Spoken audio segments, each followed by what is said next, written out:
আলাইহি ওয়াসাল্লামের উপর। আজকে খুতবার আলোচনার বিষয় রিসালাত। গুরুত্বপূর্ণ এই বিষয়ে তথ্য এবং তথ্যবহুল সংক্ষিপ্ত বিবরণ পেশ করব ইনশাআল্লাহ। ওমা তৌফিক ইল্লা বিল্লাহ, আলাইহি তাওয়াক্কালতু ওয়া ইলাইহি উনীব। আল্লাহ রাব্বুল আলামিন যত নবী এবং রাসূল প্রেরণ করেছিলেন, তাদের মূল মিশন এবং ভিশন ছিল তিনটা: তাওহীদ, রিসালাত এবং আখিরাত। তাওহীদের উপর আমরা ইতিমধ্যে কয়েকটা জুমা আলোচনা করেছি। ইসলামের মূল বিষয় তাওহীদ। রাসূলুল্লাহ সাল্লাল্লাহু আলাইহি ওয়াসাল্লামের জীবনের অন্যতম লক্ষ্য ছিল হজ প্রতিষ্ঠা করা, মানে তাওহীদ প্রতিষ্ঠা করা; সালাত প্রতিষ্ঠিত করা, মানে তাওহীদ প্রতিষ্ঠিত করা; সকল ইবাদতগুলো তাওহীদ ভিত্তিক। তাওহীদের পরে ইসলামের দ্বিতীয় মৌলিক বিষয় হচ্ছে রিসালাত। রিসালাত শব্দের শাব্দিক অর্থ মেসেজ, বার্তা, চিঠি। রাসূলের পদবী। যিনি রিসালাতের দায়িত্ব পালন করেন তাকে বলা হয় রাসূল। আল্লাহ রাব্বুল আলামিন যুগে যুগে অনেক নবী এবং রাসূল প্রেরণ করেছেন। এত এত রাসূল তিনি কেন পাঠিয়েছেন? সহিহ হাদিস থেকে জানা যায়, লক্ষাধিক নবী এবং রাসূল পৃথিবীতে এসেছিলেন। তারা মানবতার শিক্ষক, মানব জাতির শিক্ষক হিসাবে এসেছিলেন। তো কেন এত রাসূল আল্লাহ তাআলা পাঠিয়েছেন সে সম্পর্কে সূরা আন-নিসার 165 নম্বর আয়াতে আল্লাহ রাব্বুল আলামিন চমৎকার করে বলেছেন যে রুসুলাম মুবাশশিরিন ওয়া মুনযিরিন, আমি যুগে যুগে অনেক রাসূল পাঠিয়েছি। এই রাসূলদের প্রাইম রেসপন্সিবিলিটি দুইটা। একটা হচ্ছে মুবাশশিরান, তারা ছিল সুসংবাদদাতা। পৃথিবীর মানুষ যদি ভালো হয় চলে, নবী এবং রাসূলদের নির্দেশনা মতো ওহির আলোকে জীবন পরিচালনা করে, তাহলে পারলৌকিক জীবন হবে তাদের জন্য সুখময়। তাদের জন্য আল্লাহ রাব্বুল আলামিন পুরস্কার এবং জান্নাতের ব্যবস্থা করে রেখেছেন। সুবহানাল্লাহ। সে মুবাশশিরান, তারা সুসংবাদদাতা ছিলেন। এরপরে দ্বিতীয় পরিচয় হচ্ছে নাজিরান, তারা সতর্ককারী, যে তোমরা যদি এরকম নিষ্ঠুর আচরণ করো, তোমরা যদি আল্লাহর বিধানকে লঙ্ঘন করো, যেই নবীর যুগে যেই শরিয়াত ছিল, শরিয়াতকে যদি ডিনাই করো, তাহলে তোমাদের জন্য মৃত্যুর পরবর্তী জীবনে ভয়ঙ্কর এক শাস্তি ব্যবস্থা আল্লাহ রেখেছেন। এই দুটো বিষয় দিয়ে তারা জাতিকে মোটিভেশন করতেন, মুবাশশিরান আর নাযীরা। এবং এই রাসূল কেন পাঠিয়েছেন আল্লাহ তাও বলছেন, যাতে করে লোকেরা আল্লাহর কাছে কোনো অভিযোগ পেশ করতে না পারে যে আল্লাহ, আমরা তো জানতাম না যে মৃত্যুর পর আরেকটা জীবন আছে। দুনিয়া আমরা কি করেছি, তোমার আদালতে, আখিরাতের আদালতের, সুপ্রিম কোর্টে দুনিয়ার প্রত্যেকটা কথা এবং কাজের পাই পাই হিসাব দিতে হবে, এরা আমরা জানতাম না। এই অভিযোগ, এই স্কুট যাতে মানুষ করতে না পারে, সেজন্য আল্লাহ রাব্বুল আলামিন এই অসংখ্য নবী রাসূল পাঠিয়েছেন। পৃথিবীর এমন কোনো ঘর নাই যেখানে এই ওহীর দাওয়াত পৌঁছে নাই। আল্লাহ পৌঁছিয়েছেন, কিন্তু মানুষেরা মানে নাই। তা আল্লাহ রাব্বুল আলামিন তাই বলছেন, আলাল্লাহি হুজ্জাতান লিআল্লা ইয়াকুনা লিন্নাসি আলাল্লাহি হুজ্জাতান বা'দার রাসূল। রাসূল আসার পরে তারা যেন কোনো অভিযোগ করতে না পারে। ওয়া কানা আল্লাহু আজিজান হাকিমা, আল্লাহ তাআলা মহাপরাক্রমশালী এবং সুবিজ্ঞ। আলহামদুলিল্লাহ। তাহলে রাসূল সাল্লাম, দুনিয়াতে যত রাসূল এসেছেন, সকল নবী এবং রাসূলের মিশন আর ভিশন ছিল এটা: মানুষকে সতর্ক করা, মানুষকে গাইড করা, মানুষকে সঠিক রাস্তা দেখানো। তো আল্লাহ রাব্বুল আলামিন শুধু একটা যুগে একটা দেশি রাসূল পাঠান নাই, পৃথিবীর প্রত্যেকটা জাতি বংশ, দুনিয়াতে যত জাতি আছে, বংশ ছিল, নেশন ছিল, প্রত্যেক জাতির কাছে আল্লাহ রাব্বুল আলামিন রাসূল প্রেরণ করেছিলেন। আল্লাহ রাব্বুল আলামিন বলছেন, ওয়া ইম মিন উম্মাতিন ইল্লা ফিহা নাযীর। পৃথিবীতে যত উম্মত ছিল, যত জাতি গোষ্ঠী ছিল, সকলের কাছে এই সতর্ককারী নবী রাসূল এসেছিলেন। রসুলদের সংখ্যা, রসুলগণ, সবচেয়ে মজার ব্যাপার হচ্ছে এই রসুলদেরকে আল্লাহ তাআলা, এরা সিলেক্টেড বাই অলমাইটি আল্লাহ। রাসূল এরা ইলেক্টেড নয়, আল্লাহ কর্তৃক মনোনীত, এরা নির্বাচিত নন। আল্লাহ যাদেরকে রাসূল বা নবী বানাবেন তাদের আগে থেকেই সেভাবেই গড়ে তুলেছেন। তো তারা নির্বাচিত, তাই তারা সেই যুগের সবচেয়ে উত্তম চরিত্রের অধিকারী ছিলেন। তারা মানুষের কাছে এই দাওয়াত পৌঁছিয়েছেন। কতজন রাসূল দুনিয়াতে এসেছিলেন? নবী এবং রাসূলের সংখ্যা কোরআনে জানা যায় না, হাদিসে জানা যায়। কোনো কোনো হাদিসে আসছে 2,24,000, আর এক হাদিসে আসছে লক্ষাধিক। এত বিপুল সংখ্যক নবী দুনিয়াতে এসেছিলেন, এদের মধ্য থেকে মাত্র 25 জনের নাম কোরআন মজিদে আছে। কয়জনের নাম? মাত্র 25 জনের কথা আল্লাহ কোরআনে কারীমে আমাদেরকে জানিয়েছেন। তো লক্ষাধিক নবী রাসূলের ভেতর থেকে মাত্র 25 জনের কথা আল্লাহ কেন জানালেন? সবার কথা যদি আল্লাহ জানাতেন, তাহলে আজকে যে কোরআন মজিদ আমাদের কাছে আছে, এটা 210 বা 220 পৃষ্ঠার, 216 পৃষ্ঠার। সৌদি আরবেটা দেখলাম 210 পৃষ্ঠার। তাহলে এই লক্ষাধিক নবী রাসূলের কথা যদি আল্লাহ অল্প অল্প করেও বলতেন, তাহলে এইরকম 20টা ভলিউম হতো কমপক্ষে। আর এত বড় কোরআন হলে আমরা হাফেজ হতে পারতাম না, আমরা হাফেজ পেতাম না। হাফেজ জুবায়ের, হাফেজ রাইয়ান, হাফেজ তাকরিম, এরা আমাদের পক্ষে পাওয়া সম্ভব ছিল না। সেজন্য আল্লাহ রাব্বুল আলামিন যতটুকু বলা দরকার মানব জাতির জন্য অতটুকু বলেছেন। আল্লাহ তাআলা এটা মানুষের প্রতি ইহসান করেছেন, আমরা বলি আলহামদুলিল্লাহ। সেজন্য আল্লাহ রাব্বুল আলামিন বলছেন, রুসুলান ক্বাদ কাসাসনা আলাইকা মিন কাবলু, আপনার আগে যত নবী রাসূল এসেছিলেন তাদের কিছু নবী রাসূলের কাহিনী আমি আপনাকে শুনিয়েছি। আর ওয়ালাম ওয়া রুসুলান লাম নাকসুস আলাইকা, আর কিছু নবী রাসূলের কথা আপনাকে শোনাই নাই। যাদেরকে আল্লাহ শুনিয়েছেন এর ভিতরে বাকিদের কথাটা চলে আসছে, কারণ সকল নবী রাসূলের মৌলিক শিক্ষা তো একটাই ছিল, তাওহীদ, রিসালাত এবং আখিরাত। তো আল্লাহ রাব্বুল আলামিন তাই রাসূলকে বলছেন যে আরও অনেক নবী এবং রাসূল ছিল যেটা আমি আপনাকে জানাইনি। এবং এই দুনিয়াতে যত নবী রাসূল এসেছিলেন সকল নবী রাসূলের দিন ধর্ম ছিল একটাই। নবী রাসূলদের ধর্মের নাম কি? আরো জোরে বলেন। সব নবী এবং রাসূলের একটাই দিন ধর্ম ছিল ইসলাম। আজকে খ্রিস্টানরা দাবি করে যে যিশু বা ঈসা আলাইহিস সালাম খ্রিস্ট ধর্ম প্রচার করেছেন, নাউযুবিল্লাহ মিন যালিক। ইহুদিরা বলতে চান যে হযরত মূসা আলাইহিস সালাম তিনি ইহুদি ধর্ম প্রচার করেছেন, একথা ঠিক নয়। সকল নবী এবং রাসূলের দিন ছিল ইসলাম। ইন্নাদ দীনা ইনদাল্লাহিল ইসলাম, আল্লাহর কাছে দিন একটাই ছিল ইসলাম।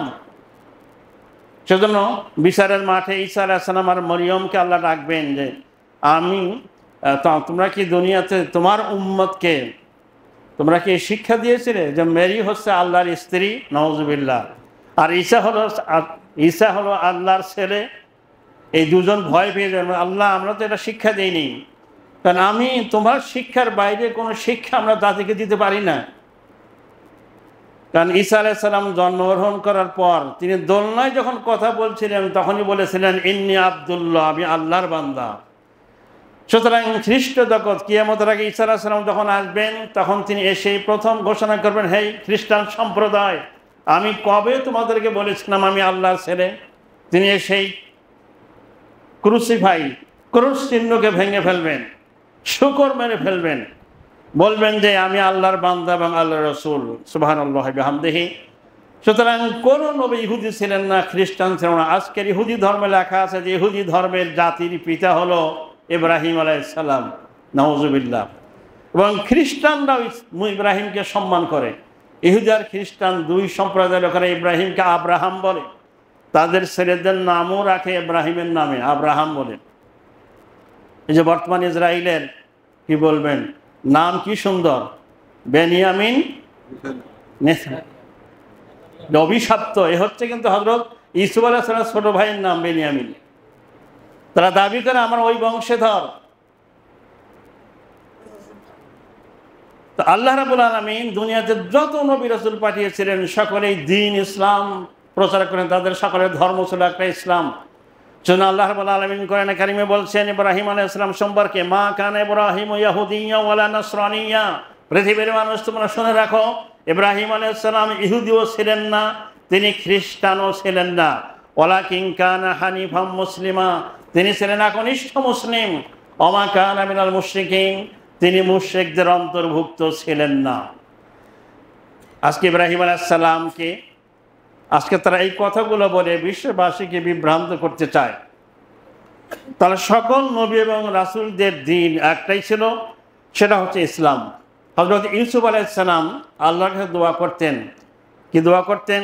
তাওয়াফানি মুসলিমা ওয়া আলহাকিনি বিস-সালিহিন। হে আল্লাহ, তুমি আমাকে মুসলিম হিসাবে মৃত্যু দিও, আর তোমার নেককার বান্দাদের আমাকে অন্তর্ভুক্ত করে নিও। আমরা বলি আমিন। তাহলে তিনি যদি মুসলিম না হতেন কেন এই দোয়া করবেন?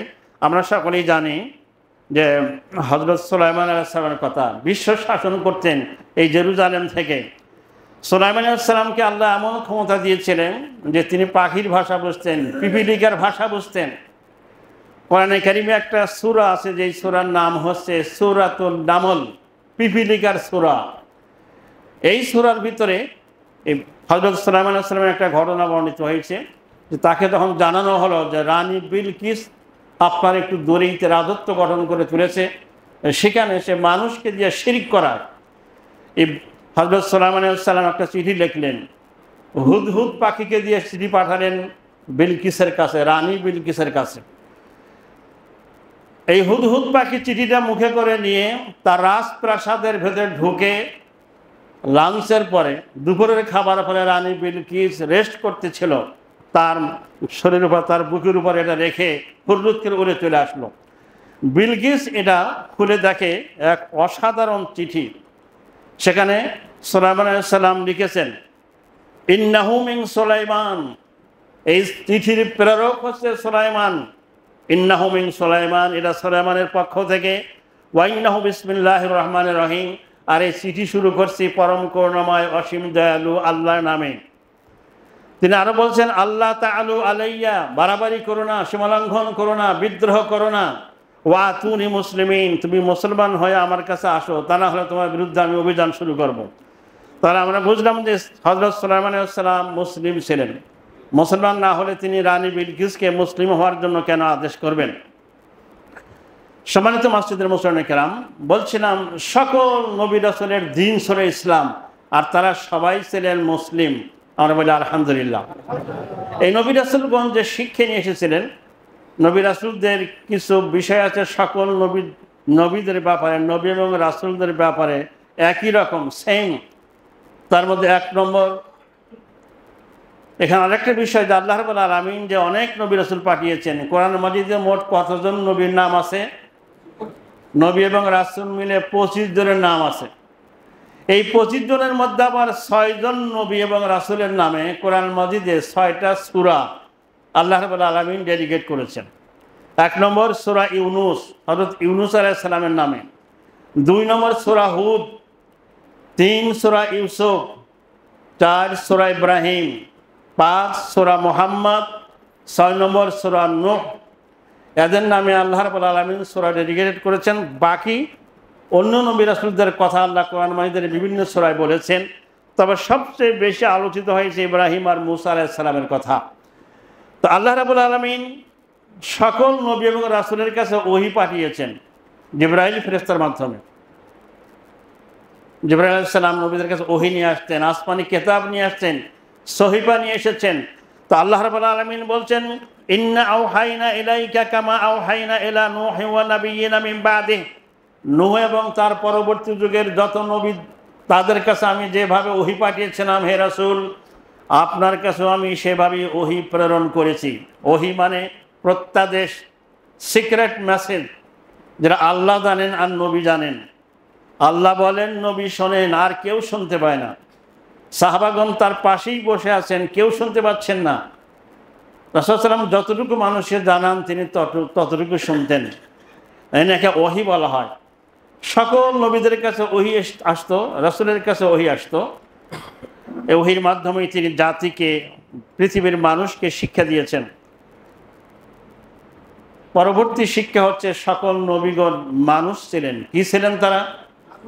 বর্তমান যুগের কিছু মানুষ বলতে চায় নবীরা মানুষ হয় কেমনে? নবীরা তো মানুষ বলা যাবে না। আমাদের দেশে একদল বেদাতপন্থী, কি বলবেন, পীর আছে, যারা বলে না নবীকে যারা মানুষ হয় এরা নবীর সামনে বেয়াদবি করা হয়। আল্লাহ রাব্বুল আলামিন কোরআনে কারীমে বলছেন, কুল, হে রাসূল আপনার পরিচয় পৃথিবীর মানুষের কাছে এভাবে তুলে ধরুন, কুল ইন্নী আনা বাশারুম মিসলুকুম, আপনি বলুন আমি তোমাদের মতোই মানুষ। তোমাদের যেমন ক্ষুধা লাগলে খাও, আমারও ক্ষুধা লাগলে খেই। তোমরা ঘুমাও আমিও ঘুমাই, তোমরা বিবাহ করো আমিও বিবাহ করি, তোমাদের সন্তান হয় আমারও সন্তান আছে। পার্থক্য হচ্ছে ইউহা ইলাইয়া, আমার কাছে আল্লাহর পক্ষ থেকে ওহী আসে, তোমাদের কাছে ওহী আসে না। সুবহানাল্লাহ। সুতরাং সকল নবী এবং রাসূলগণ মানুষ ছিলেন। মানুষ না হয় যদি ফেরেশতাকে আল্লাহ নবী বানাতেন, তাহলে মানুষেরা বলতো ফেরেশতারা নবী, তাদেরকে কীভাবে আমরা ফলো করব? ফেরেশতাদের তো খোদা লাগে না, তাদের দৈবিক চাহিদা নাই। সেজন্য আল্লাহ রাব্বুল আলামিন মানুষকে নবী বানিয়েছেন। সকল নবী এবং রাসূল তারা মানুষ ছিলেন। তবে যারা নবী এবং রাসূল হবেন ছোটবেলা থেকেই, শৈশব থেকে আল্লাহ রাব্বুল আলামিন তাদেরকে সেভাবেই গাইড করেছেন। তাদের নৈতিক চরিত্র তার উন্নত মানের ছিল। তারা সকল নবী এবং রাসূলগণ মানুষ ছিলেন এবং তারা মানুষকে এক দাওয়াত দিয়েছেন আল্লাহর ইবাদতের জন্য। ইয়া কওমি ইবুদুল্লাহ, হে আমার জাতি, হে আমার সম্প্রদায়, তোমরা আল্লাহর ইবাদত করো, তোমরা একমাত্র আল্লাহর দাসত্ব করো। মা লাকুম মিন ইলাহিন গায়রু, আল্লাহ ছাড়া তোমাদের আর কোনো ইলাহ নাই। এবং সকল নবী রাসূল একই কথা বলতেন, ইয়াউমা লা তামলিকু নাফসুন লিনাফসিন শাইআন ওয়াল আমরু ইয়াউমা ইযিন লিল্লাহ। ইয়াউমা লা তামলিকু নাফসুন আন নাফসিন শাইআন ওয়াল আমরু ইয়াউমা ইযিন লিল্লাহ। এমন একটা ভয়ঙ্কর দিন আসবে, এটা বিচারের মাঠের কথা বলছেন, যেদিন কেউ কারো কোনো উপকার আসবে না। নেতা কর্মীদের কোনো উপকার আসবে না, কর্মীরা নেতার কোনো উপকার আসবে না, পীর সাহেব মুরিদদের কোনো উপকার আসবেন না, মুরিদরা পীরের কোনো উপকার আসবে না, হাজব্যান্ড ওয়াইফের কোনো উপকার আসবে না, ওয়াইফ হাজব্যান্ডের কোনো উপকার আসবে না। সেদিন একমাত্র আল্লাহর সিদ্ধান্তই অটল থাকবে। সকল নবী রাসূলগণ এই কথাগুলো বলেছেন। সম্মানিত মসজিদের মুসল্লিন কেরাম, এই নবী রাসূলগণ আমাদেরকে যত শিক্ষা দিয়েছেন তার মধ্যে অন্যতম হচ্ছে তারা চারিত্রিক গুণাবলীতে ছিলেন অতুলনীয়। তারা ব্যবহার, তাদের মায়া মমতা, তাদের মানবিকতা, নিঃস্বার্থ ছিলেন তারা। প্রত্যেক নবী এবং রাসূলের কিছু মিরাকেল ছিল, কিছু মুজিজা ছিল, অলৌকিক ক্ষমতা। আমরা জানি যে হযরতে ঈসা আলাইহিস সালামের মুজিজা ছিল জন্মান্ধ, তার মাথায় হাত বুলিয়ে দিলে তিনি দৃষ্টিশক্তি ফিরে পেতেন। সুবহানাল্লাহ। আর কি হতো, তিনি যদি কোনো মৃত ব্যক্তির কাছে, লাশের কাছে গিয়ে বলতেন কুম বিইذনিল্লাহ, মৃত ব্যক্তি জীবিত হয়ে উঠত, কথা বলতো। কুষ্ঠ রোগীর গায়ে টাচ করার সাথে সাথে তার ক্লিনগুলো, তার সিনগুলো পরিষ্কার হয়ে যেত। সুবহানাল্লাহ। এভাবে হযরতে মূসা আলাইহিস সালামের মুজিজা ছিল তার হাতের লাঠি, ফাআলকাহা ফাইযা হিয়া হাইয়াতুন তাসআ, লাঠি ফেলে দিলেই বিশাল অজগর সাপ হয়ে যেত। এভাবে হযরতে সকল নবী এবং রাসূলদের মুজিজা ছিল, তারা যে নবী এটা প্রমাণিত করার জন্য। এভাবে আমাদের নবী মুহাম্মদুর রাসূলুল্লাহ সাল্লাল্লাহু আলাইহি ওয়াসাল্লাম অনেক মুজিজা দেখিয়েছেন, মুজিজার মাধ্যমে জনগণকে বোঝাবার চেষ্টা করেছেন। হযরত সালেহ আলাইহিস সালামের উম্মত তার কওমরা বলল, হে সালেহ, তুমি যে আল্লাহর নবী, তার কিছু প্রমাণ দেখাও। বলে, কি প্রমাণ তোমরা চাও? বলে, এই যে বিশাল পাহাড়, এই পাহাড়ের ভেতর থেকে একটা গর্ভবতী উটনি বের করে আনো, যেটা বের হয়ে ডেলিভারি করবে, উটের বাচ্চা প্রসব করবে এবং দুধ দেবে, আমরা সবাই সেই দুধ খাবো। হযরত সালেহ আলাইহিস সালাম দোয়া করলেন আল্লাহর কাছে, বিশাল উটনি বের হয়ে আসলো, ডেলিভারি করলো, উলান ভর্তি দুধ, পুরা কওমের লোকেরা সকাল বিকেল খায়। কিন্তু তারা নবীর কথা মতো ঈমান আনলো না। আল্লাহ তাআলা আযাব পাঠালেন, এমন শব্দ তরঙ্গ আসলো, এটা বিশাল বজ্রপাত, তাদের কানের কি বলা হয় পর্দা ফেটে সকলে লাশ হয়ে পড়ে থাকলো। নাউযুবিল্লাহ মিন যালিক। সম্মানিত মসজিদের মুসল্লিন কিরাম, তাই নবীগণ ছিলেন চারিত্রিক দৃষ্টিতে অতুলনীয়। নবীগণ মানুষ ছিলেন এবং তারা পুরুষ ছিলেন। কোনো মহিলাকে আল্লাহ নবী বা রাসূল বানান নাই। ৮ নম্বর বিষয় হচ্ছে নবীগণের কিছু ট্রেনিং ছিল। আল্লাহ তাআলা নবী হওয়ার আগেই তাদের কিছু প্রশিক্ষণের ব্যবস্থা করেছেন। যারা ব্যাংকে চাকরি করে, যারা হাসপাতালে চাকরি করেন, যারা কলেজ, স্কুল, কলেজ, ইউনিভার্সিটি শিক্ষক, তাদেরও প্রশিক্ষণ হয়। নবীদেরও কিছু ট্রেনিং দিতে হয়েছে। সকল নবীর ট্রেনিং সেশন ছিল, ভালো করে মনে রাখবেন, তারা ছিলেন ছাগলের রাখাল। বলেন আলহামদুলিল্লাহ। হযরত আবু হুরায়রা থেকে বর্ণিত হাদিস, সহিহ বুখারীর বর্ণনা, রাসূল সাল্লাল্লাহু আলাইহি ওয়াসাল্লাম বলছেন, মা বাআসাল্লাহু নাবিয়্যান ইল্লা রাআল গানাম। আল্লাহ রাব্বুল আলামিন এই পৃথিবীতে যত নবী রাসূল পাঠিয়েছেন সকলেই বকরি ছাগলের রাখালি করেছেন। ফাকালা আসহাবু রাসূলিল্লাহ, আল্লাহ রাসূলের সাহাবীগণ বললেন, ও আনতা, হে রাসূল আপনিও কি কখনো ছাগল বা মেষ চড়িয়েছেন? ফাকালা নাম, রাসূলুল্লাহ সাল্লাল্লাহু আলাইহি ওয়াসাল্লাম বলেন, হ্যাঁ আমিও মেষ চড়িয়েছি। কুনতু আরো আহা আলা করারিত আলে আহলি মক্কা, আমি সামান্য কিছু নির্ধারিত পারিশ্রমিকের বিনিময়ে মক্কার লোকদের ছাগল চড়াতাম। আলহামদুলিল্লাহ। তার মানে সকল নবীকে তো আল্লাহ কেন ছাগল চড়ালেন? কারণ ছাগল খুব টেরা টাইপের হয়। ছাগলকে আপনি পানি খাওয়াবেন, আপনি পানির কাছে নিতেই পারবেন না। ছাগলের পাল যখন আপনি একসাথে পরিচালনা করে, যারা এদিকে একটা দৌড়ায় এদিকে একটা যায়, এক জায়গা করা খুবই কঠিন। সেজন্য মানব জাতির যারা লিডারশিপ তৈরি করার জন্য আল্লাহ রাব্বুল আলামিন ছাগলের রাখালি আগে করার দায়িত্ব দিয়েছেন। যে ছাগলের এই রাখালি করতে গিয়ে যারা ধৈর্য ধরতে পারবে, নেকড়ে বাঘ সহ হিংস্র প্রাণী থেকে ছাগলকে রক্ষা করবে, অনুরূপভাবে নবী এবং রাসূলগণ এই প্রশিক্ষণ নিতে পারলে শয়তানের ধোঁকা থেকে তারা উম্মতকে জাহান্নামে যাওয়ার ভয় থেকে উদ্ধার করতে পারবেন ইনশাআল্লাহ। সম্মানিত মসজিদের মুসলিম কেরাম, এই রিসালাতের মহান দায়িত্ব দিয়ে আল্লাহ রাব্বুল আলামিন নবী এবং রাসূলদেরকে শিক্ষা দিয়েছিলেন। এই নবী এবং রাসূলদের শিক্ষা আমাদের জীবনের জন্য সবচেয়ে বড় মিশন। নবী এবং রাসূলের শিক্ষার বাইরে আর কোনো শিক্ষা নাই। এই শিক্ষার আলোকেই অন্যান্য শিক্ষা গড়ে উঠেছে। পৃথিবীর প্রথম নবী এবং প্রথম রাসূল হচ্ছেন, প্রথম মানুষ হচ্ছেন হযরত আদম আলাইহিস সালাম। সাইয়েদনা আদম আলাইহিস সালাম, আমাদের যেমন যৌবন থাকে, কৈশোর থাকে, শৈশব থাকে, হযরত আদম আলাইহিস সালামের এরকম কোনো শৈশব ছিল না, কৈশোরও ছিল না। একেবারে 33 বছরের টাগরা যুবক হিসাবে আল্লাহ রাব্বুল আলামিন তাকে সৃষ্টি করলেন, তৈরি করলেন। বলুন সুবহানাল্লাহ। সকল মানুষের আদি পিতা আদম আলাইহিস সালাম। এই রিসালাতের মহান শিক্ষা আমাদের গ্রহণ করতে হবে। আসুন আমাদের জীবনের সকল কাজ, আমাদের জীবনের বিস্তীর্ণ ধারাগুলো সকল নবী, বিশেষ করে নবী মুহাম্মদুর রাসূলুল্লাহ সাল্লাল্লাহু আলাইহি সাল্লামের শিক্ষার আলোকে আমরা গড়ে তুলি। আল্লাহ রাব্বুল আলামিন তৌফিক দান করুক, আমিন। বারাকাল্লাহু লানা ওয়া লাকুম ফিল কুরআনিল আযীম ওয়া নাফা'নি ওয়া ইয়্যাকুম বিমা ফীহি মিনাল আয়াতি ওয়াদ যিকরিল হাকীম। আকুলু কওলি হাযা আস্তাগফিরুল্লাহ লি ওয়া লাকুম ওয়া লিসাইরিল মুসলিমিনা মিন কুল্লি যামব ফাস্তাগফিরুহু ওয়া তুবু ইলাইহি ইন্নাহু হুয়াল গফুরুর রহিম।